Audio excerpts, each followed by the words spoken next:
முக்கிய செய்திகள். லோக்பால் மசோதா இன்று தாக்கல்.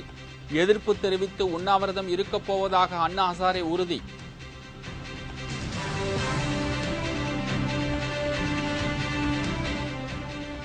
நாடாளுமன்றம் சுமூகமாக நடைபெற ஒத்துழைக்க வேண்டும். அனைத்து கட்சிகளுக்கும் பிரதமர் வேண்டுகோள்.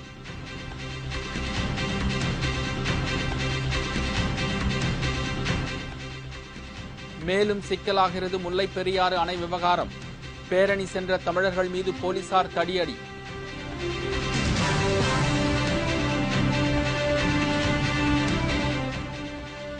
மத்திய அரசின் விவசாய கொள்கையால் தற்கொலைகள் அதிகரிப்பு. கம்யூனிஸ்ட் கட்சிகள் குற்றச்சாட்டு.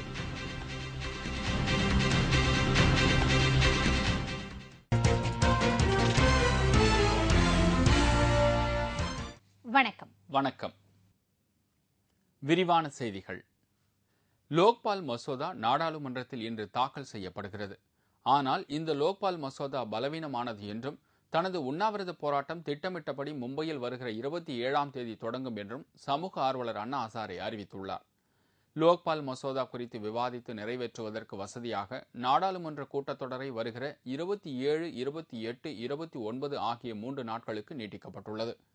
மத்திய அரசு ஏற்கனவே தாக்கல் செய்துள்ள லோக்பால் மசோதாவை திரும்ப பெற்றுக்கொண்டு புதிய மசோதாவை நாடாளுமன்றத்தில் இன்று தாக்கல் செய்ய உள்ளது. இதற்கான ஒப்புதலை மத்திய அமைச்சரவை வழங்கியுள்ளது. இந்த புதிய மசோதாவின் வரம்புக்குள் மத்திய புலனாய்வுத்துறையை கொண்டு வராததற்கு அண்ணா ஹசாரே கடும் கண்டனம் தெரிவித்துள்ளார். மேலும் பிரதமர் பதவியும் இந்த விசாரணை வரம்புக்குள் கொண்டு வரப்படவில்லை என்பது குறிப்பிடத்தக்கது. இது பலவீனமான மசோதா என்றும் மக்களை ஏமாற்றும் நடவடிக்கை என்றும் அண்ணா ஹசாரே குற்றம் சாட்டியுள்ளார். லோக்பால் மசோதா வரம்புக்குள் மத்திய புலனாய்வுத்துறையை கொண்டு வந்தால் முதலில் சிறைக்கு செல்பவர் உள்துறை அமைச்சர் ப. சிதம்பரமாகத்தான் இருக்கும் என்று அண்ணா ஹசாரே காரசாரமாக தெரிவித்தார். अगर ये सीबीआई लोकपाल के दायरे में होता तो आज पी चिदम्बरम जेल में होता. आप लोग के भ्रष्ट मंत्री को संभाल रहे हैं और बोले सख्त लोकपाल है. क्या सख्त लोकपाल है? सीबीआई बाहर रखा. இதனிடையே மத்திய அரசு தாக்கல் செய்ய உள்ள லோக்பால் மசோதாவில் பிரதமர் மற்றும் சிபிஐயை விசாரணை வரம்புக்குள் கொண்டு வரப்படாததற்கு பாஜக கண்டனம் தெரிவித்துள்ளது. நாடாளுமன்றம் சுமூகமாக நடைபெற அனைத்து கட்சிகளும் முழுமையாக ஒத்துழைக்க வேண்டும் என்று பிரதமர் மன்மோகன் சிங் கேட்டுக் கொண்டுள்ளார். அண்மை காலமாக நாடாளுமன்றத்தில் எந்தவொரு அலுவல்களும் முழுமையாக நடைபெறவில்லை. இதுவரை நடந்து முடிந்த கூட்டத்தொடர்கள் எதிர்க்கட்சிகளின் தொடர் அமளியால் முடங்கிய சூழ்நிலையே உள்ளது. தீவிர முயற்சிகள் எடுக்கப்பட்ட போதிலும் நாடாளுமன்ற அலுவல்கள் எதுவும் சுமூகமாக நடைபெறவில்லை. இந்நிலையில் அனைத்து கட்சிகளுக்கும் பிரதமர் வேண்டுகோள் ஒன்றை விடுத்துள்ளார். அதில் நாடாளுமன்றத்தின் அலுவல்கள் சுமூகமாக நடைபெறுவது ஆளுங்கட்சியின் கைகளில் மட்டும் இல்லை என்றும் அனைத்து கட்சிகளும் நாடாளுமன்ற இரு அவைகளும் நாடாளுமன்ற கூட்டம் சுமூகமாக நடைபெற ஒத்துழைக்க வேண்டும் என்றும் பிரதமர் மன்மோகன் சிங் கேட்டுக் கொண்டுள்ளார். நாடாளுமன்ற அலுவல்களை சுமூகமாக நடத்த அனுமதிப்பது நாடாளுமன்ற உறுப்பினர்களின் ஜனநாயக கடமை என்று குறிப்பிட்டுள்ள பிரதமர் மன்மோகன் சிங் இந்த பணிகள் சிறப்பாக நடைபெற அனைத்து கட்சிகளும் வேற்றுமையை மறந்து ஒற்றுமையுடன் செயலாற்ற வேண்டும் என்று கேட்டுக் கொண்டார். முல்லை பெரியாறு அணை விவகாரத்தில் கேரள அரசின் பிடிவாதத்தை கண்டித்து நேற்று கேரளா நோக்கி பேரணியாக சென்ற சுமார் 25,000 தமிழர்கள் மீது போலீசார் தடியடி நடத்திய சம்பவம் பெரும் பரபரப்பை ஏற்படுத்தியுள்ளது. முல்லை பெரியாறு அணை விவகாரத்தில் கேரள அரசின் பிடிவாதத்தை கண்டித்து இன்று கடையடைப்பு, வேலைநிறுத்தம், ரயில் மறியல் உள்ளிட்ட பல்வேறு போராட்டங்கள் நடைபெற்றன. இதனால் கேரள மாநிலத்திற்கு செல்லும் 13 வழித்தடங்களிலும் போக்குவரத்து முற்றிலும் நிறுத்தப்பட்டுள்ளது. உச்சநீதிமன்ற தீர்ப்பை மீறி முல்லை பெரியாறு அணையை இடித்துவிட்டு புதிய அணை கட்டியே தீருவோம் என கேரள அரசு பிடிவாதமாக இருப்பதை கண்டித்தும் தமிழர்கள் மீது தாக்குதல் நடத்துவதை கண்டித்தும் தமிழக மக்கள் பல்வேறு போராட்டங்களை நடத்தி வருகின்றனர்.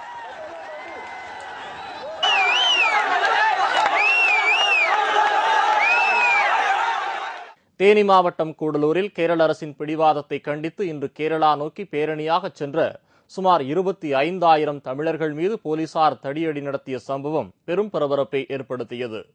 கேரள அரசுக்கு ஆதரவாக செயல்படும் காவல்துறை அதிகாரிகளுக்கு அப்போது கண்டனம் தெரிவிக்கப்பட்டது.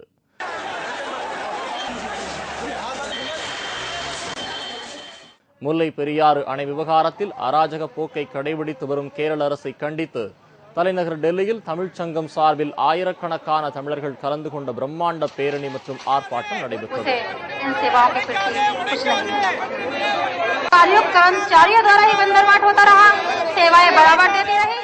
டெல்லி தமிழ்ச் சங்கத்தின் சார்பிலும் இன்று டெல்லியில் அமைதி பேரணி நடத்தினோம். சுப்ரீம் கோர்ட் ஆர்டரை அமல்படுத்த வேண்டும் என்றும் என்ற இருவித கோரிக்கைகளை வைத்து நாங்கள் இன்று இந்த போராட்டத்தை அமைதி பேரணியை துவக்கினோம். கேரள அரசின் தமிழக விரோத போக்கை கண்டித்து தாராபுரம் வழக்கறிஞர்கள் உண்ணாவிரத போராட்டத்தில் ஈடுபட்டனர். இந்நிலையில் 50க்கும் மேற்பட்ட வழக்கறிஞர்கள் கேரளத்தவர்களின் கடைகள் மற்றும் நிதி நிறுவனங்களை அடித்து நொறுக்கினர். இந்த திடீர் தாக்குதலால் அங்கு போலீசார் குவிக்கப்பட்டுள்ளனர்.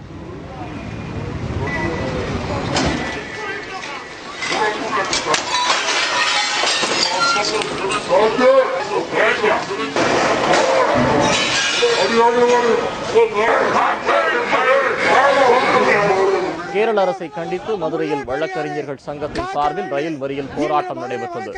அப்போது ரயில் நிலையத்திற்குள் செல்ல முற்பட்ட வழக்கறிஞர்களுக்கும் போலீசாருக்கும் தள்ளுமுள்ளு ஏற்பட்டது. மேலும் குருவாயூர் எக்ஸ்பிரஸ் ரயிலின் மீது ஏறி ஆர்ப்பாட்டம் செய்த 65 வழக்கறிஞர்களை போலீசார் கைது செய்தனர்.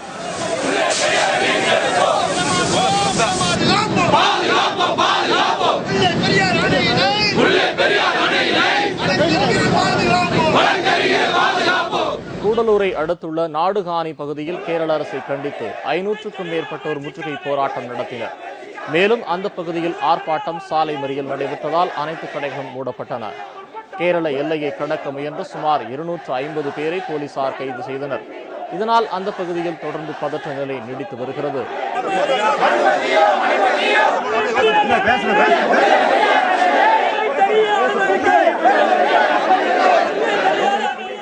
முல்லை பெரியாறு பிரச்சனையில் கேரள அரசின் செயல்பாட்டினை கண்டித்து பவானி சாகர், சத்தியமங்கலம், அதனை சுற்றியுள்ள தொழில் வணிக கூட்டமைப்பினர் சார்பில் கடையடைப்பும், ஆட்டோ சங்கங்களின் சார்பில் ஆட்டோ வேலைநிறுத்தமும் நடைபெற்றது.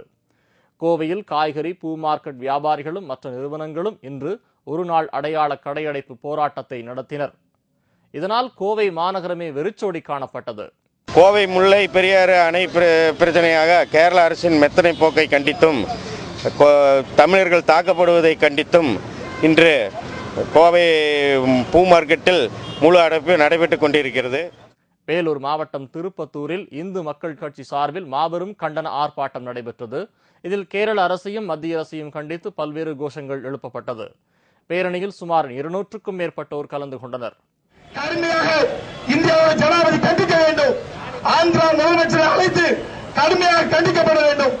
எவன் ஒருவர் தண்ணீர் பிரச்சனை கை வைத்தாலும் கடுமையாக அவர்களை கண்டித்தால் அமைதியாக நாடு இருக்கும். மத்திய அரசின் தவறான விவசாய கொள்கையின் காரணமாகவே நாட்டில் விவசாயிகள் தற்கொலை செய்வது அதிகரித்துள்ளதாக இடதுசாரி கட்சிகள் குற்றம் சாட்டியுள்ளது. மத்திய அரசின் விவசாய கொள்கை கண்டித்து கம்யூனிஸ்ட் கட்சி எம்பிக்கள் நாடாளுமன்றத்தின் முன் நேற்று ஆர்ப்பாட்டம் நடத்தினர். இதில் கலந்து கொண்டு பேசிய இந்திய கம்யூனிஸ்ட் கட்சியின் தேசிய செயலாளர் டி ராஜா, விவசாயிகளை கந்து வெட்டிக்காரர்களின் பட்டியலில் இருந்து மீட்க மத்திய அரசு தவறிவிட்டதாகவும் விவசாயிகள் தற்கொலை தொடர்ந்து அதிகரித்து வருவதாகவும் குற்றம் சாட்டினார். The agrarian distress is continuing. The farmers' suicides are on increase. Despite discussion in the parliament, the measures taken by Congress-led UPA 2 government are inadequate. Government is not taking any serious step to enhance the public investments in agriculture. மேலும் அவர்களுக்கு தேவையான உரம் மற்றும் விவசாய பொருட்கள் குறித்த நேரத்தில் கிடைக்க ஏற்பாடுகள் செய்யப்படவில்லை எனவும் குற்றச்சாட்டு இருந்தது.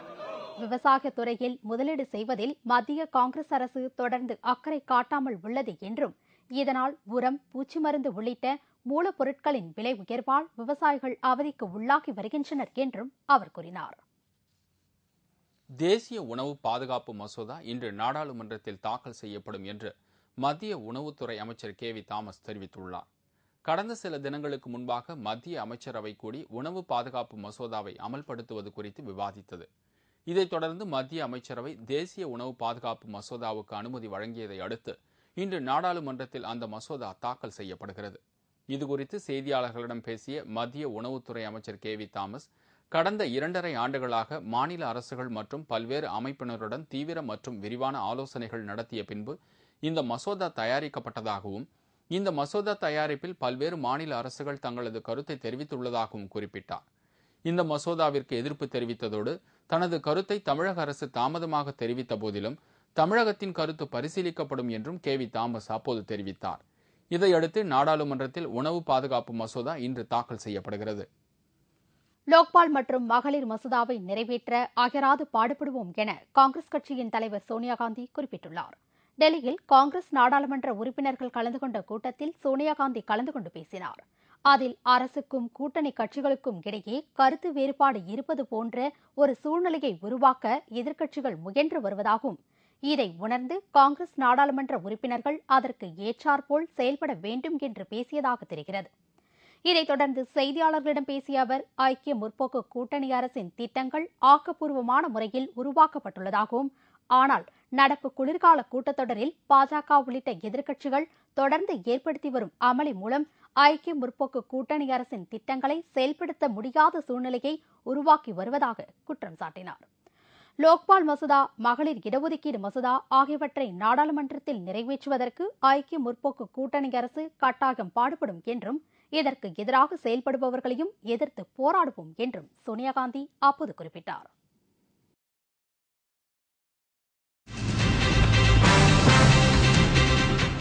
வெள்ளத்தால் பாதிக்கப்படாத 500 வீடுகளை இடிக்க நோட்டீஸ். திருப்பூரில் மாவட்ட ஆட்சியர் அலுவலகம் முற்றுகை.